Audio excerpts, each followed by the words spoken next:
Matt Schaff and Jared Smola of DraftSharks.com here to run you through our first fantasy football mock draft of 2025. We got together with DS teammates Kevin English and Shane Hallam to mock out 10 rounds of a 12-team league recently. One quarterback, PPR format, common scoring, and lineup settings beyond that. A lot is obviously going to change. We still have free agency to go. We still have the NFL draft to go. But Jared, this kind of exercise helps us start sorting through where guys belong in drafts, how to react to the season that just finished, and most importantly, to start figuring out where we might find values in these drafts. That's really what drives everything. Guys that are going to deliver 2025 upside, the guys that we want to target that can be real difference makers. I feel like you had a bit of an advantage in this one, at least, because you've been running through 2025 projections already. Yeah, maybe an advantage, maybe a disadvantage. I'm like halfway done with those. So I have a baseline for some guys, but other guys, it's still just like gut instinct. So it's, late January, we reserve our right to change our mind on most or all of these guys. It's good exercise to, I think, one, get a feel for where like individual player value is, but also like where the pockets of value are going to lie at each position, right? Like I think there were some surprises to me as we worked through this draft of like where positions just kind of dried up. And even if I can, go back and do it again, I might change picks just based on, where value was later down the road. And the only thing for sure is that we're going to look back on this in just a few months and be like, I can't believe that guy went that late. I can't believe that guy went that early. I think beyond what you just said, it also kind of helps us know who each other likes, because obviously we talk about players, but drafting it out is the best way to, for me at least, to find out how I feel about certain players when I'm on the clock. And it lets me know, who Kevin likes, who you like. Beyond the numbers on the site, there are going to be some personal preferences and just picks and values that evolve from that. For sure. And again, I'm not even sure who I like at this point. It's going to change. We are going to have our initial 2025 rankings up within the next couple of weeks here. So once those are kind of set, see where all the guys come out, at the same position and then across positions. I'm sure we'll have multiple days of arguing over guys. And I think at that point, we'll have a better idea of, how we feel as a whole and also how, we feel individually about all of these players.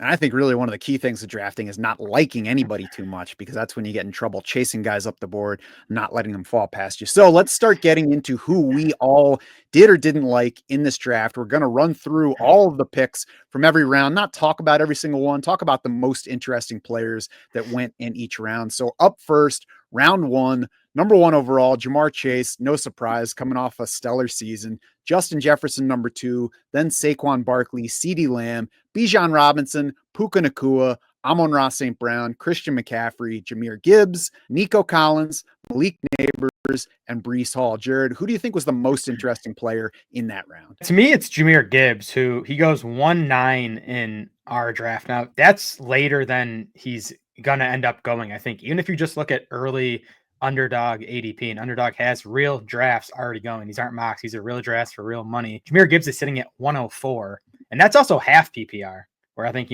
everyone would agree his value takes a bit of a hit in half PPR versus full PPR here. So I expect that we're going to end up below consensus on Jahmyr Gibbs, which honestly is scary as hell, because Gibbs is awesome. We know he's running behind a great offensive line, but his David Montgomery problem is not going away. Montgomery remained very effective in his role last year. Dan Campbell loves David Montgomery, and Dan Campbell's not going anywhere. If you just look at the 13 games Gibbs and Montgomery played together, carries, even targets were pretty split down the middle. David Montgomery actually averaged more expected PPR points per game in those 13 games together than Jahmyr Gibbs did. Now, Jahmyr Gibbs outscored Montgomery because he's just, a more efficient player, a more explosive player, a better player at this point of their careers. But again, Montgomery's still good. Gibbs, by the way, was RB6 in PPR points per game over that span. I know we remember kind of the tail stretch of the fantasy season where he was the best running back in fantasy, but that was without David Montgomery. He was RB6 with Montgomery. I think, and I even projected like Gibbs's role to grow a bit this season, at Montgomery's expense. I think that's fair to expect, again, considering, where these guys kind of are on their career arcs. But again, David Montgomery's not going away. You also have to factor in the loss of Ben Johnson, what that means to this offense. I think you could see that Lions offense take a small step back this year. It's still a great offense, great personnel, but I do think Johnson's departure probably hurts a bit. I don't expect to have a ton of Jahmyr Gibbs in fantasy drafts this year if he's going to be a top 5 pick. I think, he could pay off that price tag, but the most likely scenario is he, falls a bit short of those expectations. I'm honestly not scared to be under market on Gibbs, projections wise or exposure wise, because as soon as I saw him go in the middle of round one in my first best ball draft this year, year, I knew I'm not going to be in on Gibbs at cost this year. Not saying avoid him completely, but I'm definitely going to be under market. And it's just for the reasons that you pointed out. Jahmyr Gibbs tied for 16th among running backs in expected PPR points per game before David Montgomery's week 15 injury last year. After that injury, Jahmyr Gibbs ranked third in expected PPR points per game. Now, he was excellent in both portions, but when your ADP is RB4 or RB3, you have to have the upside to lead the entire position. If Montgomery goes down, does Gibbs have that upside? Yeah, he showed us that at the end of this season, but I think there's more downside risk because of the Montgomery factor, because of losing Ben Johnson, and because of the general injury factor for running backs. I think there's more downside risk than there is upside for Gibbs from that ADP. Obviously, that's true of anybody in round one, but he strikes me as somebody who I don't like at cost early on. I think another interesting running back in this round, actually, several of them are interesting, but Breece Hall is the one that I picked at the end of the round. And I think the immediate question on him is, does he really belong there? And the answer is, I'm not sure. Like, we're waiting to see. It's January 30th. There's lots to play out. He just finished 17th among running backs in PPR points per game for the 2024 season. He ranked just 24th in the league in carries per game, but Hall did finish third in targets. We know he's going to have that receiving stuff. 14th in expected PPR points per game. So he scored under what he should have, relative to what he did get. He was also 13th in expected PPR points per game in 2023. So it felt like his role was disappointing this past season, but it actually wasn't far off from what he played the year before. And that was when he produced in a way that got us drafting him as a top 3 running back this past year. Now, if his workload stays in that range, I don't think that Breece Hall belongs in round one. We're going to have to see what the new coaching staff says. If they're like, we think Breece Hall should be getting more carries than he got the past 2 seasons. I'm all on Breece Hall around that 1-2 turn because I think talent-wise, he has the upside to be in that top 5, to lead the position in scoring. If they indicate that they like where he was working last year, that they like Braylon Allen, that they think Isaiah Davis should be worked in as well, then absolutely I'll push Breece Hall down through round 2 somewhere. I think the biggest factor for Breece Hall in 2025 is whether or not Aaron Rodgers returns. This was a more Aaron Rodgers-centric offense, especially inside the red zone. That's been the case throughout Rodgers' career, that his teams tend to go pass heavy when they get near the goal line. That was the case with the Jets. The Jets last year ranked first in both red zone pass rate and red zone pass rate over expected. They threw the ball near the goal line. It didn't work for them. They were 21st in red zone touchdown rate. So that should change. I think if Rodgers leaves the Jets, I think this becomes a Breece-centric offense. In that case, I would expect him to have like a better role than Jahmyr Gibbs. And I think, maybe Jahmyr Gibbs is a slightly better back, but I think Breece Hall is like right there with Gibbs, and Bijan Robinson is, one of the better young running backs in the league. So again, if Rodgers leaves, I will have a ton of Breece Hall if he's going in the back half of round 1, anywhere inside round 2. If Rodgers returns, I'll be more concerned. Yeah, let's keep in mind that he did score as a top 5 PPR back the year before, despite coming off the ACL tear, despite seeing limited usage at the beginning of that season, and despite playing in a worse offense. They ranked 29th in scoring and 31st in yards, I believe, in 2023. So he's capable of producing even in a bad situation. Round 2, Brian Thomas Jr. from the Jags at the first spot, Devon Achane, then Ashton Jeanty, our first rookie, and going to be the only rookie for a little while in this draft. Drake London at 4, AJ Brown at 5, Jonathan Taylor at 6, Ladd McConkey, Tyreek Hill, Brock Bowers, Derrick Henry, Trey McBride, and then Marvin Harrison Jr. to close things out. Jared, who's most interesting to you here? Yeah, it's Ladd McConkey for me. And I was the McConkey drafter here. I took him at 207 as the wide receiver 11 off the board, which might feel high. I obviously don't think it is. I'm the one that took him. So McConkey last year, for the entire season, he finished wide receiver 19 in PPR points per game. Again, as a rookie, in an offense that, remember, opened the season run heavy, which was sort of the concern with the Chargers last year under that new coaching staff with Harbaugh and Greg Roman. But from week 7 on, we saw the Chargers lean more into the pass. And from that point, McConkey was the wide receiver 10. We're already drafting him here just, as he produced over the final 2/3 of last season. Just a super impressive rookie season for McConkey. Drew a 22% target share,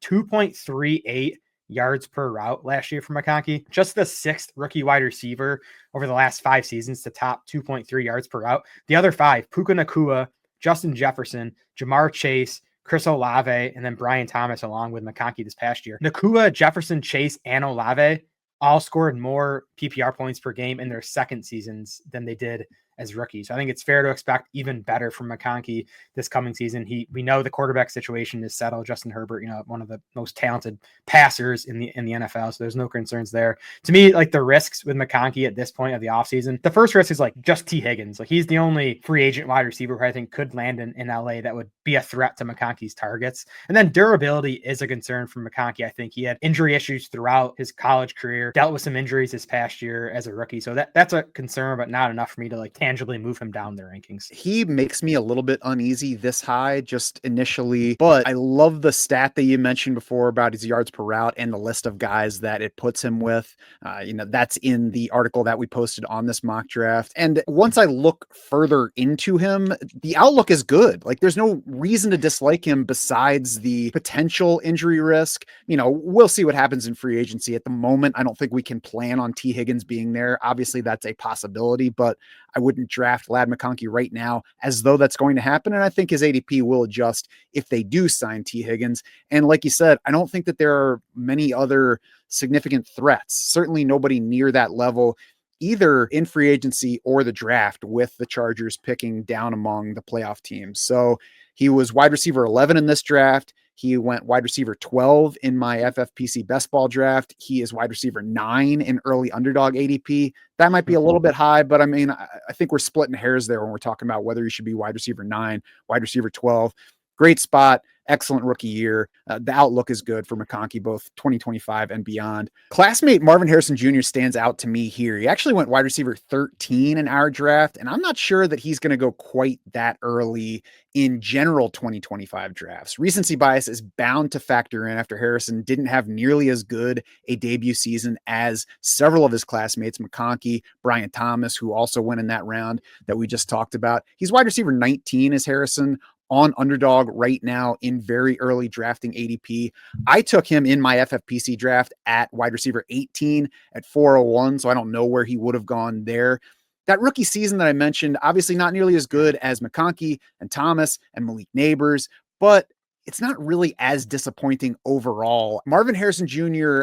scored more PPR points per game than Michael Crabtree, than Devontae Smith, than Calvin Johnson, Drake London, DeAndre Hopkins, Jackson Smith and Jigba. All of those guys were round one NFL draft wide receivers who had early career success. Marvin Harrison Jr. scored more PPR points per game in his rookie season than all of those guys did in their rookie years. So yeah, did he have a disappointing year versus his ADP, which we always thought was too high? Yes. Did he have a disappointing year if you compare him to Malik Neighbors, Brian Thomas Jr., Ladd McConkey? For sure. But we're into year 2 now. The talent's there. There's a reason he was the first wide receiver drafted last year. So I'm willing to go ahead and take some Marvin Harrison Jr. in that range. I think there is wide receiver 1 level upside to him if things break his way in 2025. Yeah, Harrison's rookie year receiving line was eerily similar to his dad's rookie year receiving line. And of course, Marvin Harrison Sr. ended up having a pretty good NFL career. So like, it's definitely not a death knell what Harrison did as a rookie. I agree with you, Matt. I think he's being a bit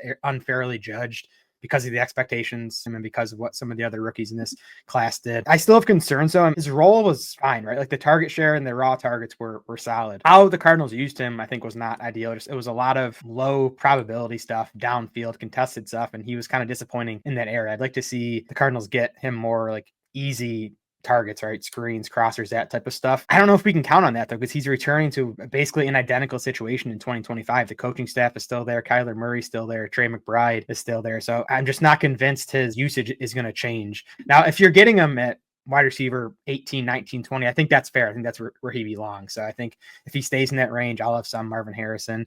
Am I expecting this like huge breakthrough season and he's going to become a top 5 fantasy wide receiver? I'm not counting on that, but I think if you're getting him at this type of ADP, I think he's fine. Yeah, I wouldn't take him at the 2-3 turn. I think 3-4 turn is fair. Anywhere beyond that 3-4 turn, I think you're getting attractive value. Agreed. Round 3 started off with Jackson Smith and Jigba, then Josh Jacobs, Garrett Wilson, Alvin Kamara, T. Higgins, Bucky Irving, Kyron Williams, Terry McLaurin, Zay Flowers, Josh Allen, Lamar Jackson, Jaden Daniels closing things out in that round. Jared, the first guy that stood out to me is Alvin Kamara. I drafted him. I don't want to overcorrect on Alvin Kamara this year in drafts just because I underrated him last year. Age remains a concern for him, just like it was entering last season. The key change, though, beyond the numbers that he just put up, which I think you get in trouble when you chase last year's numbers, especially when it feels like you're making up for where you valued a player in last year's drafts.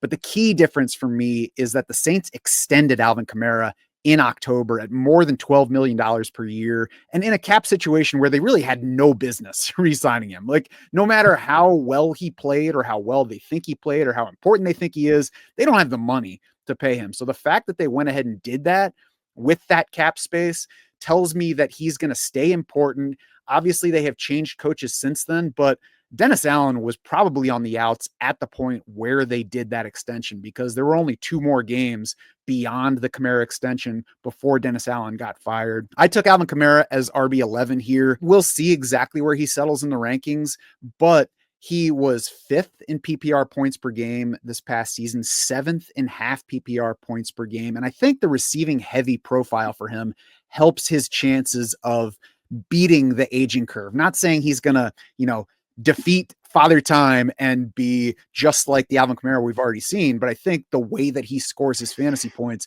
makes it easier for him to stay productive, even if he declines some physically. Alvin Kamara is my biggest regret of 2024 draft season. There were guys I missed because our projection, our ranking on them was wrong. Alvin Kamara, he was just sitting uncomfortably high in our PPR rankings all summer. We made some adjustments to try to move him down. He still ended up well above ADP. I just ignored it and hardly drafted any Alvin Kamara, and that was obviously a massive mistake. The big thing with me with Kamara last year, he led all running backs in expected PPR points per game. Just the usage was unbelievable. You can't really fail if you're getting that type of usage. Now, like you said, Matt, it's going to be a new coaching staff. We'll see what they add to the backfield. Kendra Miller, obviously coming back, maybe he's some threat to Kamara, but to me, Kamara's role is still going to be strong enough, particularly in the passing game. Even if he loses carries and goes to 10 or so carries per game, which is possible, if he continues dominating passing game, especially if Derek Carr is still under center there, we know how much he loves checking down. He's the one that's been feeding Kamara these targets for the most part over the last couple of years. So if anywhere close to that type of role stays, I think round 3 is a fine spot to take Kamara, even if it doesn't feel great. And you don't even have to draft him there. Most likely, he went RB16 in round 4 of my FFPC draft. He's RB18 on Underdog right now. So that's right around where he was valued in drafts last year. I was not on him last year. I was expecting some decline. I am going to be the opposite this year. I think I'm going to be above market and probably end up with a healthy amount of Kamara. I think I'm going to make sure that I don't overdo it just in case of, injury or just things blowing up. But, like I said about the cap situation, there's not a whole lot of room for the Saints to add much to challenge his pass catching role. I know you've got another running back in this round, top of mind. Yeah, Bucky Irving, I think, is going to be a tough guy to figure out this year. Obviously awesome as a rookie. Now, that was when we were getting him in round 14 or 15 of draft. RB20 as a rookie last year in PPR points per game. RB6 from week 10 on, when he kind of took control as the clear lead back in Tampa Bay. Bucky was awesome as a runner and a pass catcher last year. Among 47 running backs with 90 plus carries last year, 1st in yards after contact per attempt, 2nd in elusive rating, 7th in PFF rushing grade. Was also awesome as a pass catcher, 2nd in PFF receiving grade among 37 running backs. He looked like an excellent running back. If you looked at his college profile, he performed as that as a rookie last year. The big question and what's going to determine, how you rank Bucky and whether you're drafting him is just whether you believe he can handle the type of workload he did down the stretch last year over the course of an entire season. He's only 195 pounds. We don't see many sub 200 pound running backs handle the type of workload that Bucky Irving did, over the final 2 months of last season. So that's the big question. You also have Liam Cohen gone from Tampa Bay. What does that mean for the offense in general? We'll see, what they do to replace Liam Cohen. But I think that's a slight concern too. So Bucky Irving's a guy I'm still not settled on how I feel about him heading into 2025. I love Bucky Irving, the player. I stayed on him last year. We talked about him last summer as a sleeper in drafts. It absolutely went just the way that we hoped it was going to go through the season, where he started out sharing work and stole work from Rachaad White as it went on, because he's a better player than Rachaad White. That's why it hurts me to be relatively out on Bucky Irving at his opening cost. We'll see where things go, but he's RB12 in this draft in round 3, which already is a little bit high for me, because I don't think that there's really upside beyond that. Because I think to have significant upside from an RB12 starting point, you have to either have workhorse upside, in terms of getting that high level of touches. And I don't think he's that player over a full season, or you have to present super efficiency, like Jahmyr Gibbs type of stuff. And I don't think that the Bucs are going to be that kind of offense that support that kind of efficient production from Bucky Irving. So could he finish around RB12? Sure. Does he have upside to finish like RB6 or higher? I don't think he does. He also went RB8 in my FFPC draft that I've referred to here. He's RB10 in early underdog ADP. So if anything, the market likes him better than where we have him at the bottom of RB1 territory here. To me, it's just more downside than upside from there at the moment. Will the Bucs add a rookie? I mean, I think that they probably will at some point. The question there will be, if it's a day 3 guy, that's good news for Bucky Irving. If they add somebody in round 3 to maybe split the work more, that's going to be bad news for Bucky Irving. So, just the question about how the offense is without the OC from last year, exactly what his workload looks like over a full season, and what they add to the backfield. Put that all together, and I'd rather pass on Bucky Irving at his current price. Yeah, if he's going to be RB8 like he is an underdog right now, he's going to be not a total avoid for me, but definitely someone I'm going to be shying away from at that type of price. Round 4 kicked off with Mike Evans, then DJ Moore, Rashee Rice, James Cook, Devontae Adams, Chris Olave, Cortland Sutton, Jalen Hurts, Devontae Smith, DK Metcalf, Chase Brown, Chuba Hubbard. Jared, I think those running backs at the end are guys we're going to talk about as we move through draft season, but I think they're less interesting right now while we wait to have some questions answered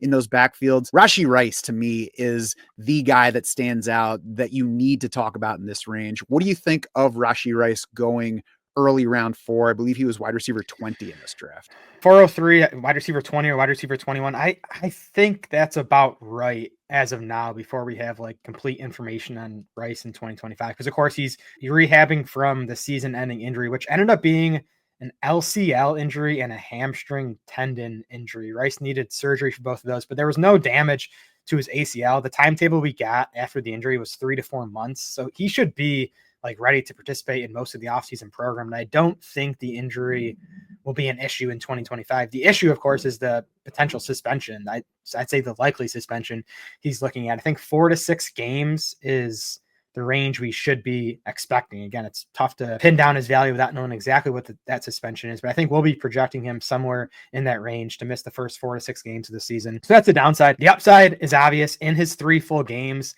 last season, 9.7 targets per game on a 31.5% target share. Rashee Rice was sitting wide receiver 3 in PPR points per game through those 3 games. And that was a continuation and uptick of what we saw, of course, over the final 10 games of 2023. He averaged about 9 targets per game on a 24% target share in those 10 games. So like he looks like a high-end target earner in a Patrick Mahomes-led offense. So like if that continues to be the case, I think he is a likely wide receiver 1 for as long as you have him this season. Again, you've got to figure out how many games he's going to be available for. Yeah, there's the question of the suspension, which we have to see. There's lots of speculation, but none of us really has any idea because it's not even clear exactly what total violations they're going to be dinging him for. As you mentioned, wide receiver 2 in PPR points per game last year. That was only over 3 games. It was also before Xavier Worthy really broke through and grew his role in the offense. Beyond Worthy breaking out, we had DeAndre Hopkins join the team, but his final year of his contract voided, so he's going to be gone. If I'm drafting high volume in best ball, I'm definitely working in some Rashee Rice at this round 4 price.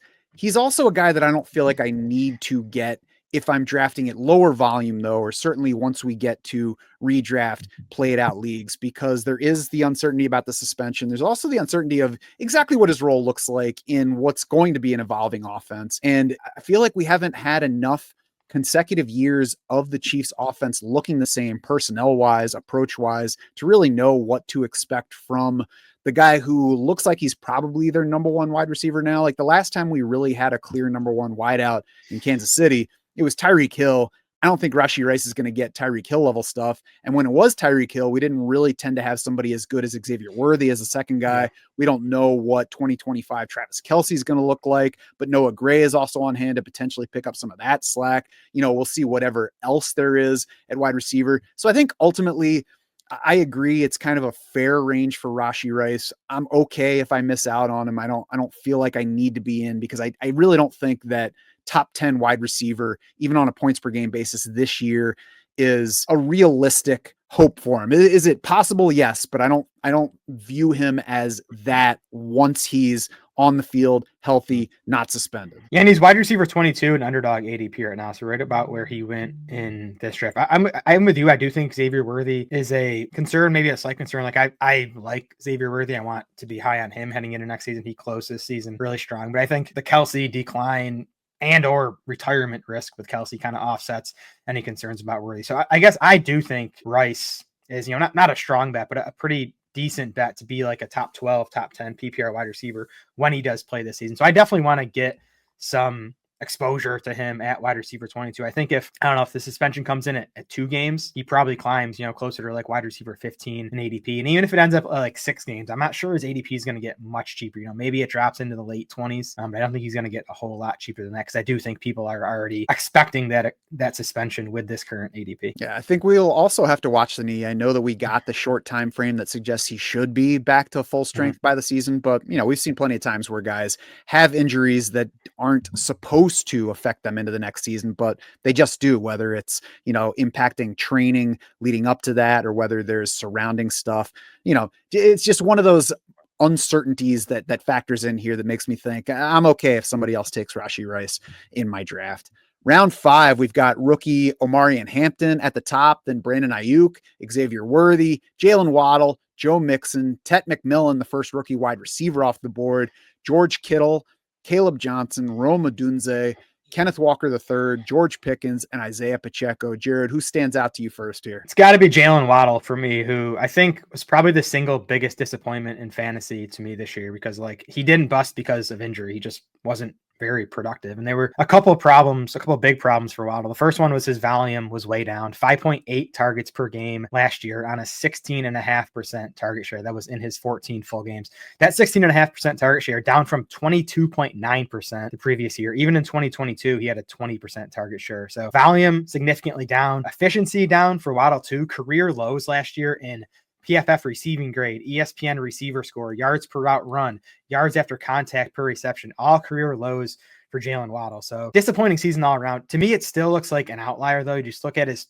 total profile. This guy was the 6th overall pick of his draft in 2021, 104 catches as a rookie, topped 1,300 yards in his second year, went over 1,000 yards again in year 3. He's still only 26 years old. So he should not be in decline. So I think willing to bet on a bounce back from Waddle this season at this price. We're getting about a 2.5 round discount right here in round 5 versus where he was going last year. So I think if he's at that price, I'm going to be willing to bet on him rebounding, because I think the overall profile still looks like this should be a guy who's at least a top 20 wide receiver for another few years. And the best news is that the market doesn't look like it's going to be betting on a big bounce back, because he's wide receiver 31 on Underdog right now. We're talking about a guy who's in the teens in ADP last year.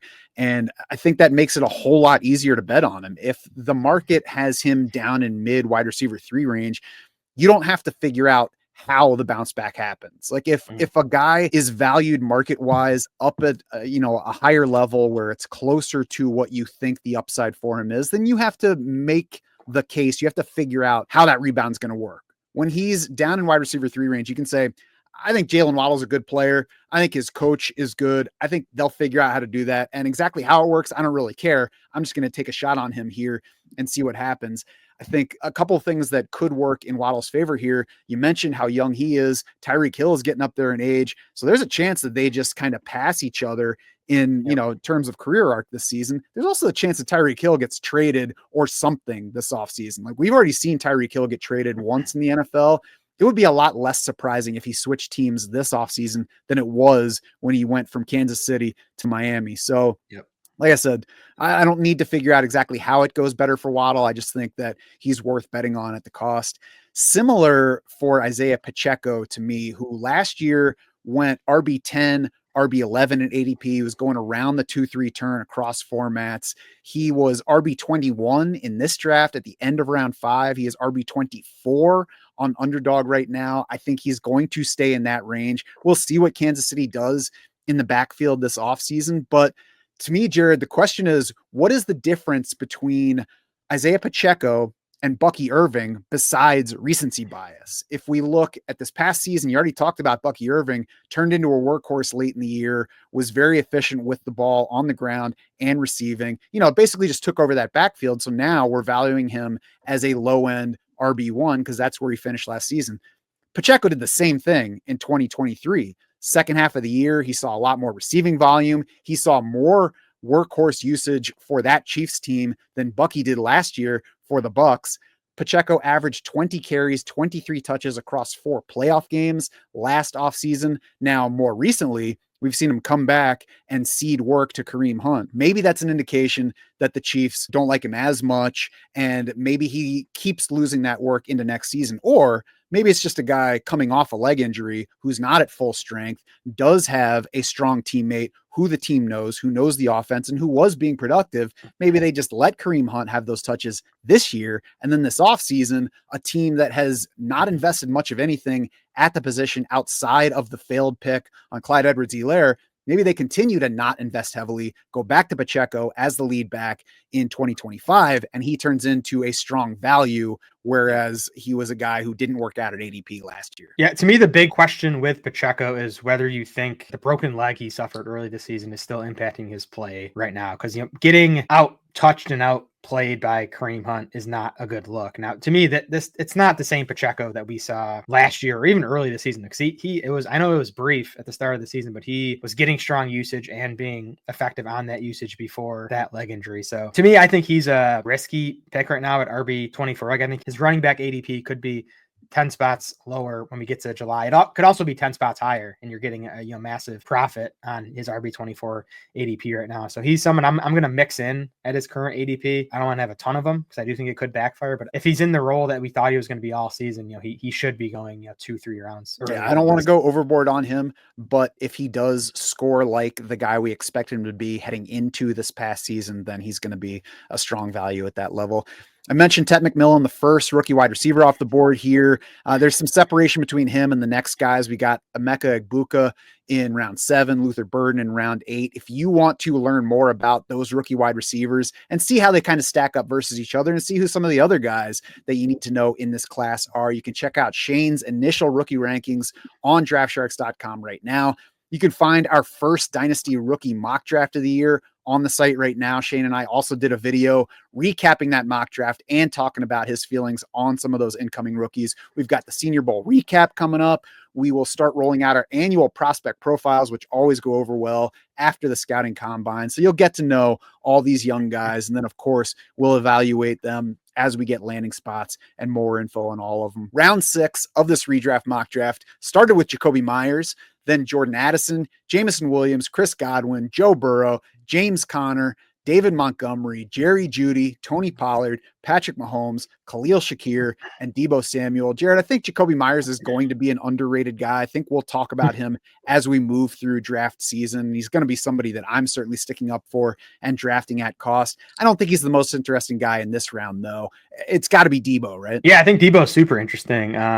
Obviously a disappointing 2024, but the guy got pneumonia in the middle of the season. Like, I think I even underrated that as, when Deebo came back, kind of expecting him to just be good old Deebo Samuel coming off of pneumonia. That obviously wasn't the case. But if you look at the splits before pneumonia and after pneumonia, like, they're stark. He had 10.5 yards per target in the 5 games before that issue. That dropped to 6.8 post pneumonia. Yards per route run, 2.19 down to 1.26. So, like, you can definitely make an argument that he just disappointed because he got pneumonia in the middle of the season. He just turned 29 years old. So, like, is he past his peak? Yes, probably. Is he a guy who's totally dead at this point? Probably not. I mean, I know he's had a bunch of injuries. Maybe he is, but I think, to me, at this price tag, end of round 6, wide receiver 40-ish, I would guess, in this draft, like, he's worth the gamble. We're gonna have to see where he ends up playing this year. There's a good chance the 49ers are kind of forced to either trade him or cut him because of their cap issues. They have to give Brock Purdy a big deal. So I'm actually projecting Deebo to not be on the 49ers this season. So that obviously adds some volatility to his profile. But, like, again, if he's right, if he's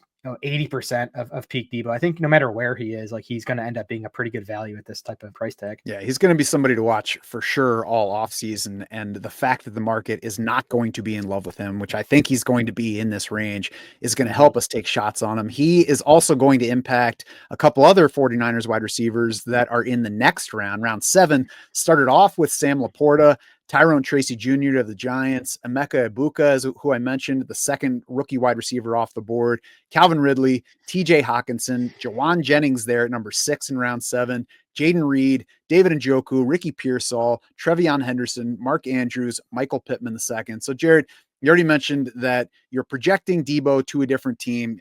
We can't, speculate what team that might be, but what's the expectation here? What's the hope? What's the outlook for Jennings and Pearsall on a potentially Debo-less 49ers offense? I think there's room for both guys to pay off this type of price tag if Debo's gone. Because remember, we also have Brandon Ayuk, who's working back from a multi-ligament knee injury he suffered in October. So I would call him, iffy to be ready for week 1. And then I think he's probably not going to be back to 100% until the second half of the season. So that could, push more work to these other wide receivers. Pearsall was interesting. I mean, well, kind of like Debo, you got to remember Ricky Pearsall got shot right before the season started. So that obviously impacted his rookie season. He did virtually nothing though until the final few weeks. And I know he had that big, it was either week 17 or week 18, maybe both games he had strong outings. It almost felt like in those games, because those games came after the Niners were eliminated from the playoff. It looked like they wanted to get Ricky Pearsall going, and he did deliver. And he, of course, got the big draft capital. So I think he's definitely part of the 49ers plan. So I have no issue with him as a round 7 pick. I do think I slightly prefer Jauan Jennings, though, who just had an awesome 2024 season, kind of out of nowhere, which I think would be the concern, right? Like, why didn't this guy do anything before this past year? But he was strong last year. If you look at target earning ability, yards per route run, he was 14th among 104 qualifying wide receivers. Jauan Jennings over the second half of the season as a full-timer after that Brandon Ayuk injury, he was 29th among wide receivers in PPR points per game. I think he can give you that level of production this season. Again, assuming Deebo Samuel ends up playing elsewhere. He's somebody that I would worry about drafting if I had to take him at wide receiver 26. But if you can take him in the mid 40s, why not? Right here, he went right before Jaden Reed, a few spots before Ricky Pearsall, Michael Pittman at the end of the round. If your wide receiver 45 pick doesn't pay off, it's not killing your team. Maybe you'll look back and be like, that guy, if I had taken that next guy, then I would have won. That could certainly happen, but you're not killing yourself by mispicking a wide receiver 45. So I like the upside there. I agree. Looking at round 8, we've got Jalen Warren, Quinshawn Judkins, Travis Kelce, Jonnu Smith, Travis Etienne Jr., Baker Mayfield, J.K. Dobbins, Cooper Kupp, DeAndre Swift, Josh Downs, Luther Burden III, not to be confused with the other two, and Ramondre Stevenson closing out round 8. Jared, who stands out to you first? I mean, it's got to be Cooper Kupp in round 8, right? I mean, what do you do with this guy? I honestly want to be out on Cooper Kupp, but if he's going to go, he was round 8 here as wide receiver 47. He's actually wide receiver 55 in underdog ADP. I have some thinking to do on Cooper Kupp if he's going to go at that price tag, because how he closed this past season, super scary. Last 5 games, including the playoffs, 17 total targets in 5 games and 11% target share, 10 catches, 143 yards in 5 games, 1.04 yards per route run. Cooper Kupp just looked like he had nothing left in the tank at that point of the season. I'm waiting to hear on some type of injury he was playing through. We haven't heard it yet. I don't know what to do with that. He turns 32 in June, so he's obviously past his prime. This guy's had plenty of injuries. Maybe he's just done. The other concern here with Cooper Kupp is Matt Stafford, who is, I think, not a lock to return. There was even a press conference with the Rams GM where he was like, he didn't commit to Matt Stafford being back as their quarterback in 2025. So all those concerns, I kind of just want to not draft Cooper Kupp. But if he's going in round 8 as a wide receiver 4 or a wide receiver 5, he could still just get enough volume. It's Puka there, but we'll see what else they add. But there's still room for Cooper Kupp to be a 20% target share type of guy. And if he can do that, he's going to pay off this price tag. So we'll see. A lot of moving parts here in terms of Kupp himself, the Rams situation, and just where his ADP is going to settle. Yeah, I think the ADP is probably going to stay around this range. I don't see what would boost him way up. I mean, even if we get Matthew Stafford back and we don't add anything significant there, that's still the same situation that led to the way his 2024 ended. So I don't think at any point the market's going to get even mildly excited about Kupp. So it is really a why not range. Now, you mentioned he's about to turn 32. That's a flashpoint according to our aging curves for wide receivers, where we see a lot of guys decline significantly in that range.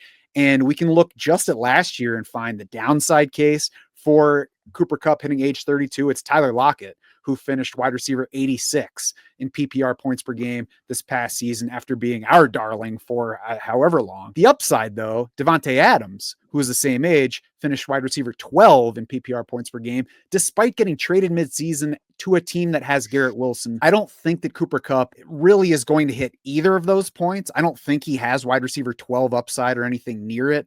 I also don't expect that he's going to be quite as bad as Lockett, because Lockett was in an offense with DK Metcalf and Jackson Smith and Jigba, two younger, better receivers at this point in their career and in an offense that wasn't ready to support that many guys fantasy wise. So there was some bad luck for Lockett in situation. I think he probably would have done better than wide receiver 86 elsewhere, but obviously didn't have big things ahead of him. So I think that's why we land on Cooper Kupp being a why not pick in this range and not a I'm going to target him because the upside's way beyond this. You know what's crazy too? It's not like Kupp had a bad season overall. Through week 12, he was the wide receiver 2 in points per game. And I know Puka Nacua missed a lot of time in there, so that's not realistic for his 2025, even upside. Like, I don't think his upside's even that high, but the guy was wide receiver 2 through 12 weeks of the season, and now he's going wide receiver 55. So definitely going to be a guy that I'm sure we're going to spend a lot of time thinking and talking about this offseason. For sure.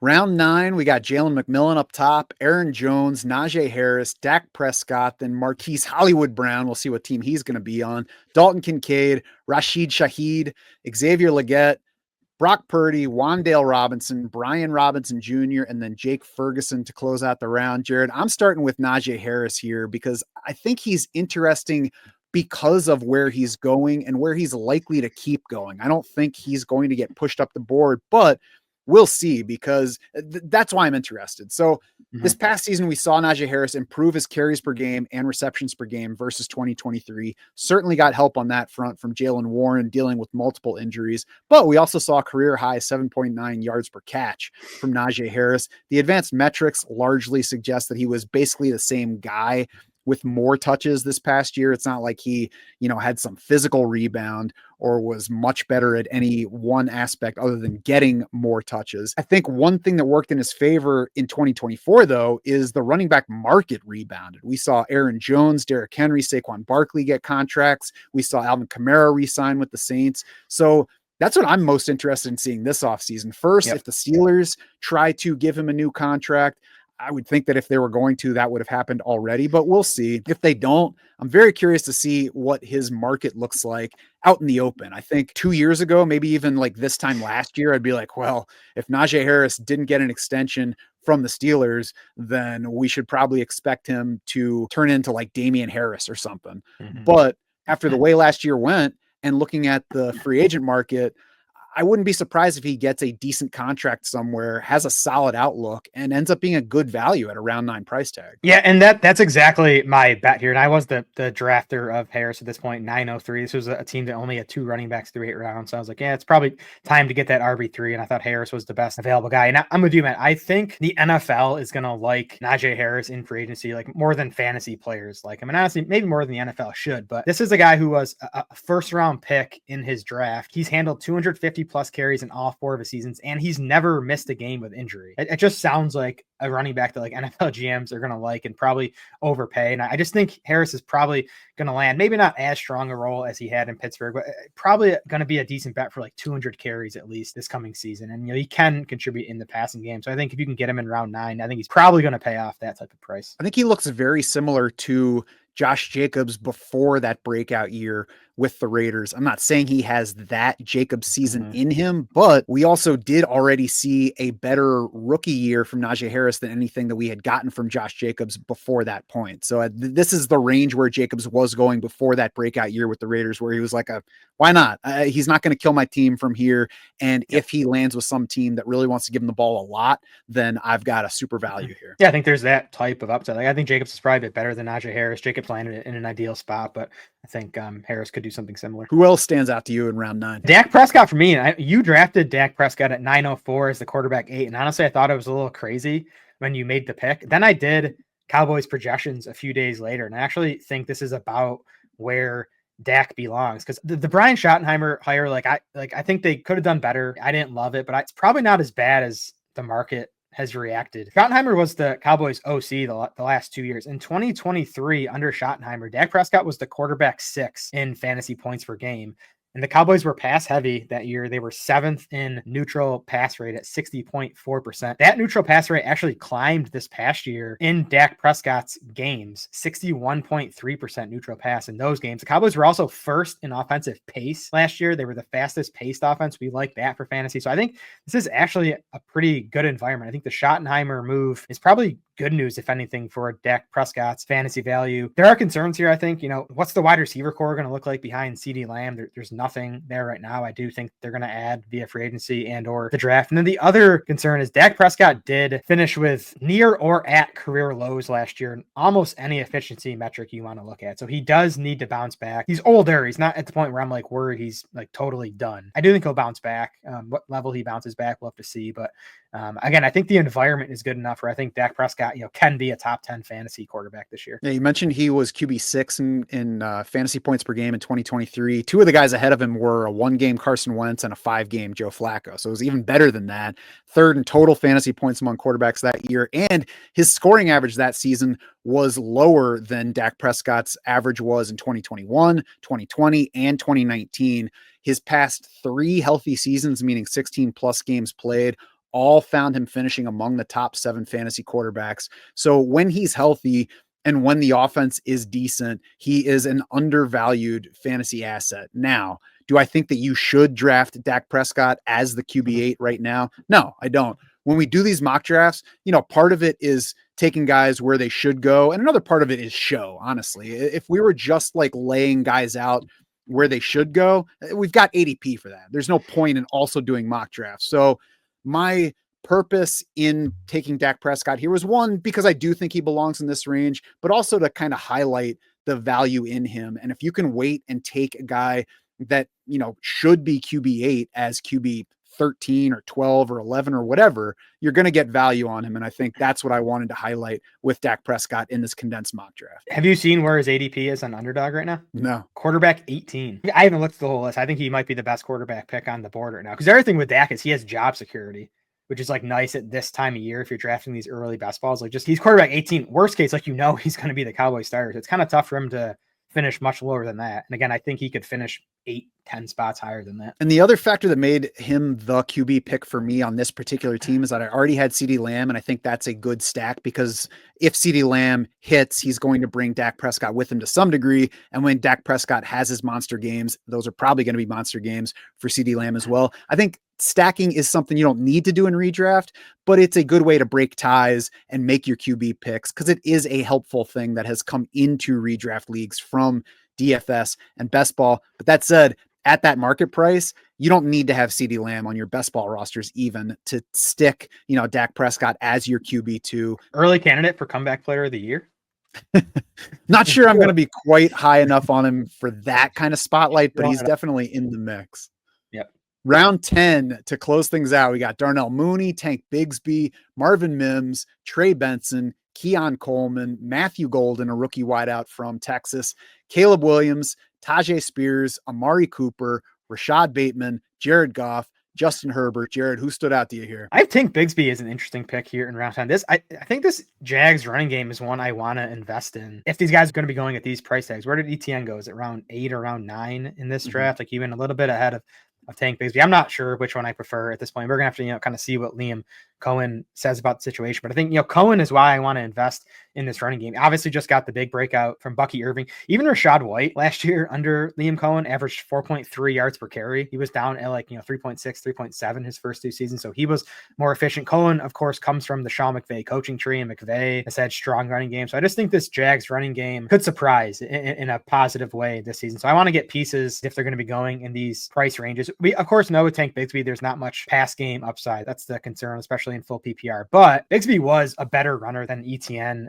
last year by pretty much any metric you want to look at. Yards per carry, yards after contact per attempt, rush yards over expected per attempt, PFF rushing grade. Bigsby beat ETN in all those metrics pretty easily. So maybe he's the favorite to lead this team in carries this season. Again, if I can get that in round 10 in a running game that I think could be much improved under Cohen, I think Bigsby is worth that pick. Buccaneers running backs collectively scored the second most PPR points among all running backs last year. So it's good to buy into a Liam Cohen backfield at the moment.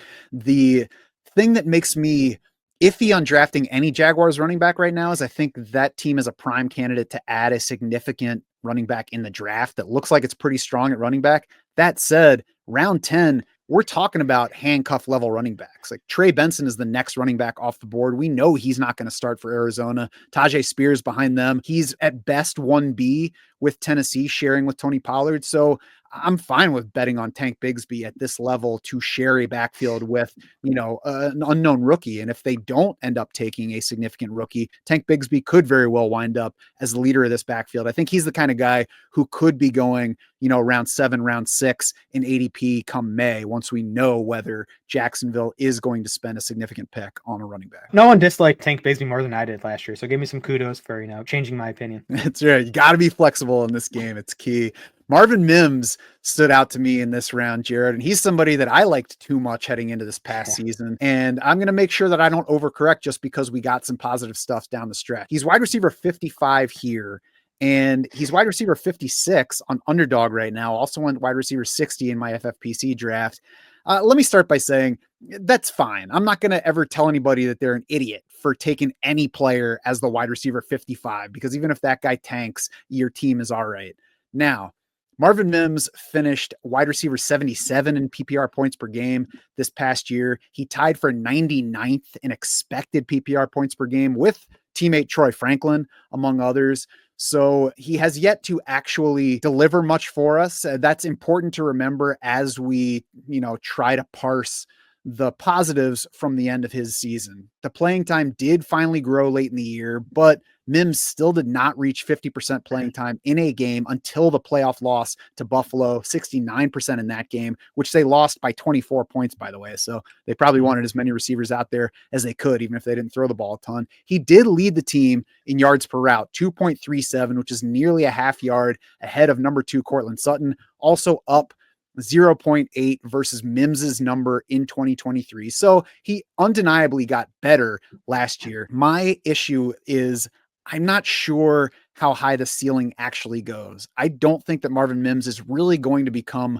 more than just a downfield threat who pops for a big game here or there and ultimately is not somebody that you can put into a fantasy lineup with any sort of confidence. Yeah, Mims is tough. I mean, we liked this guy coming out, and we were kind of high on him his first couple seasons, and now he's sitting here going in round 10 in this draft, and I'm kind of with you, man. I don't really like taking him that high. He's getting drafted where he is because of what he did over those final 6 games where his role did grow. But like you said, man, it still wasn't a great role. 46% route rate over those 6 games, 5 targets per game on a 15.5% target share, 5.9 yard average target depth. Like he was getting used as a gadget guy. There was a lot of routes out of the backfield, handoffs, short screens to get the ball in his hands. So, it's good. Like, it worked. Like he was productive over that span. Sean Payton finally figured out what to do with Marvin Mims. But if that's what he's going to be, then he's not going to pay off this. Like you said, man, he's not going to be someone we can rely on. Like in best ball, maybe, but, in lineup setting, he's not going to be someone we can rely on. Now, can he become more in this offense in 2025? I think he can.